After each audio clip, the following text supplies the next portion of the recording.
খুলনার পানখালী নদীতে সেতু নির্মাণ প্রকল্প ৮ বছর ধরে ফাইলবন্দি। দাতা সংস্থার অপেক্ষায় সড়ক বিভাগ। কবে সেই অর্থ মিলবে তা জানা নেই কারো। সেতুর অভাবে দুর্ভোগে দাকপের মানুষ, আর বঞ্চিত উন্নয়ন থেকেও।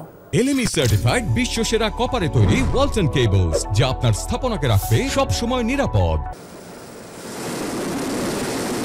সড়ক পথে খুলনা শহর থেকে দাকপের দূরত্ব ৩০ কিলোমিটার। পথে পানখালী নদী, কিন্তু সেখানে নেই সেতু, তাই পারাপারে ভরসা ফেরি আর নৌকা।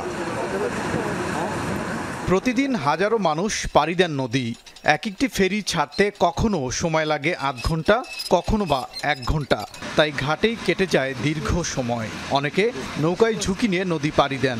বর্ষায় ভোগান্তি বেড়ে যায় আরও।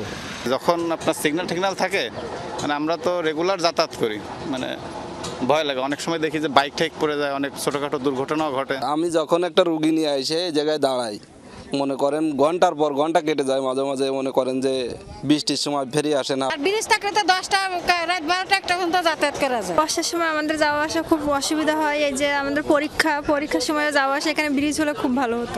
সড়ক পথে যোগাযোগ ব্যবস্থা নেই, তাই উন্নয়নেও পিছিয়ে দাকপ। সিন্ডিকেটের হাতে বন্দী কৃষকরা। পর্যটন খাতেও বিকাশ ঘটছে না বলে মনে করেন সচেতন মহল।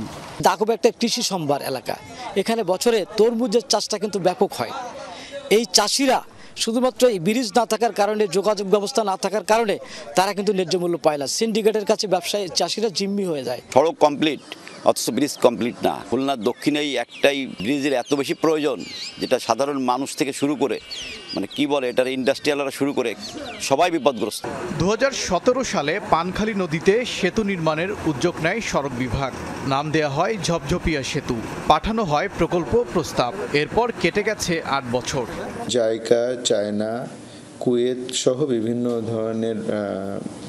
ধরনের ইন্টারন্যাশনাল প্রতিষ্ঠান এটা ভিজিট করে গেছেন, এবং তাদের কাছে যখন এটা ফিজিবল মনে হবে, তারা যখন ডোনেট করতে রাজি হবেন, তখন এই ব্রিজের কার্যক্রম শুরু হবে।